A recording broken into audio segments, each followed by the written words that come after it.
Andalusia itu pernah lama sekali jadi negara Islam, dan itu melahirkan ulama-ulama top, mulai Ibnu Malik, mulai Imam Qurtubi, mulai Imam Syatibi, itu semuanya jebolan Andalusia. Singkat cerita, Islam teng Andalusia niku kalah. Saya masih ingat bahasane Mbah Mun ngeten Gus. Niki sekaligus ditasehaken. Tapi pangeran gak terima. Nak bumi sing dinggo sujud iku kalong. Allah gak terima kalau bumi yang dipakai sujud itu terkurangi. Delala kersane pangeran digenti Indonesia. Iku gulinge Andalusia, iku bareng ambek berdinine Demak Bintoro. Dan Sodako Syekhuna Maimun. Ketika Indonesia banyak yang Islam, itu bukan sekedar Islam kebanyakan kayak di negara-negara lain. Banyak ulama-ulama top sing saged ngarang kitab kados jayane Islam teng Andalusia. Wonten Syekh Nawawi Banten, wonten Syekh Mahfud At-Turmusi, wonten Syekh Muhammad Khatib Al-Minang Kabu, wonten Syekh Bakir Jogja, Syekh Nur Bakir. Karena Dewi Bangun sama masih ingat betul, Allah gak terima nak bumi sing dienggo sujud goleng ra ono gentine. Lha sing digawe gentine cara Bangun niku Indonesia. Bayangkan sebuah negeri megah di barat, Andalusia, tanah yang pernah bersinar sebagai pusat ilmu dan kebudayaan Islam di Eropa. Namun di ujung timur dunia, sebuah cahaya baru mulai menyala, Nusantara.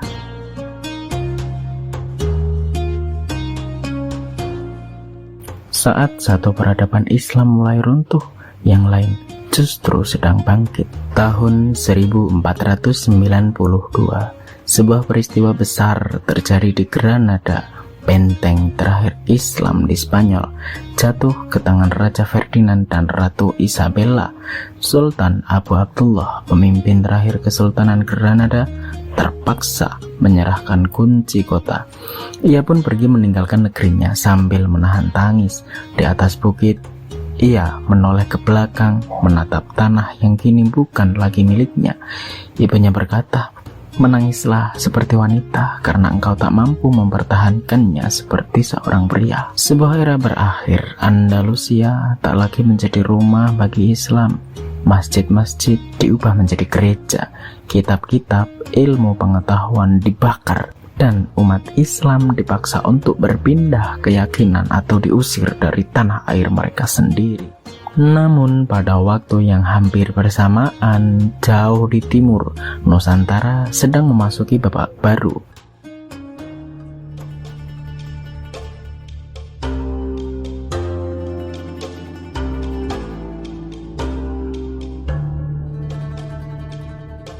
Tahun 1475, Kesultanan Demak berdiri sebagai kerajaan Islam pertama di tanah Jawa. Raden Patah, sultan pertamanya, membangun kekuatan bersama para wali songo, para ulama yang menyebarkan Islam dengan cara yang lembut melalui seni, budaya, dan kearifan lokal.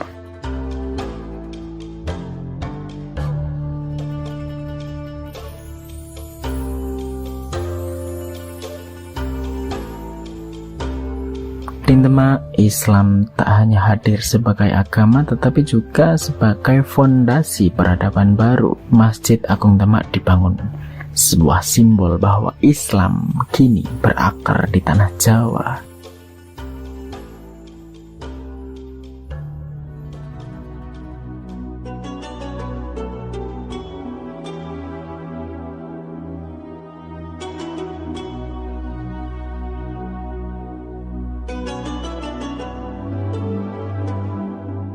Di Andalusia, umat Islam semakin terjepit.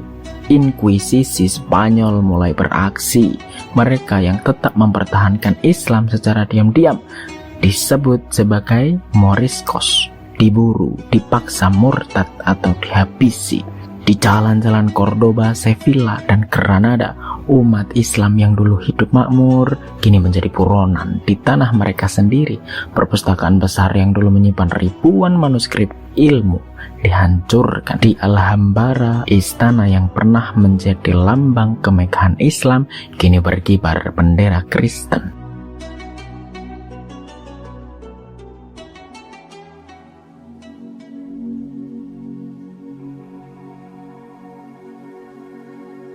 Sementara itu, di Nusantara, perdagangan dan dakwah Islam semakin berkembang. Kesultanan Malaka menjadi pusat perdagangan terbesar di Asia Tenggara. Pedagang dari Arab, Gujarat, dan Tiongkok singgah di pelabuhan ini membawa komoditas berharga sekaligus menyebarkan agama Islam. Di Sumatera, Kesultanan Samudra Pasai yang berdiri sejak 1267 semakin berkembang. Para ulama menulis kitab-kitab agama dalam bahasa Melayu, membuat Islam lebih mudah dipahami oleh masyarakat. Sultan Malik Al-Saleh, pendirinya, menjalin hubungan dengan dunia Islam internasional, menjadikan Pasai sebagai pusat keilmuan dan dakwah.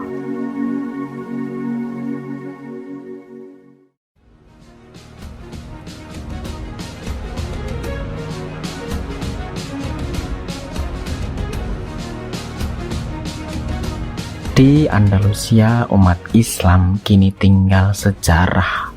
Tahun 1502, Raja Ferdinand dan Ratu Isabella mengeluarkan dekrit.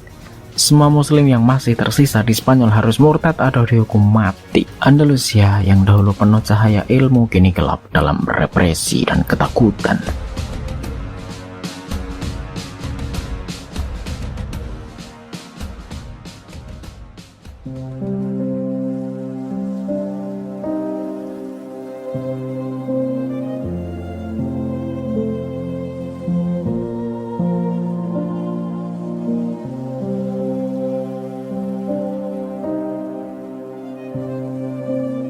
Tetapi di Nusantara, Islam justru semakin berkembang. Tahun 1511, Malaka jatuh ke tangan Portugis. Namun semangat Islam tidak padam. Dari reruntuhan Malaka, sebuah kesultanan baru bangkit, Kesultanan Aceh. Sultan-sultan Aceh seperti Alauddin Riayat Shah dan Iskandar Muda menjadikan Aceh sebagai benteng Islam melawan penjajahan Barat dan menyebarkan Islam ke seluruh kepulauan Indonesia.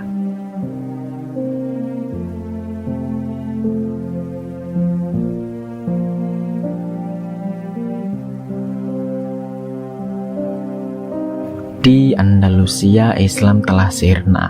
Masjid-masjid kini menjadi gereja, adzan tak lagi terdengar.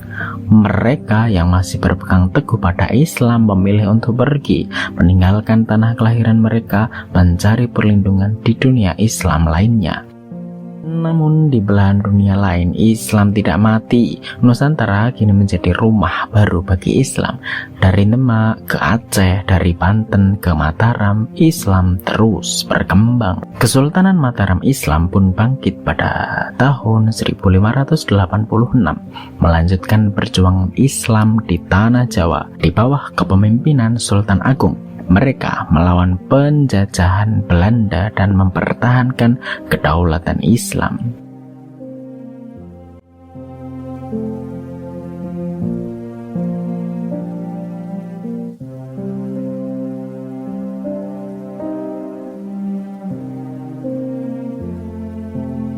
Di Nusantara, Islam bukan hanya bertahan, tetapi berkembang menjadi kekuatan yang mengakar dalam budaya, politik, dan kehidupan sosial. Sejarah selalu bergerak seperti ombak.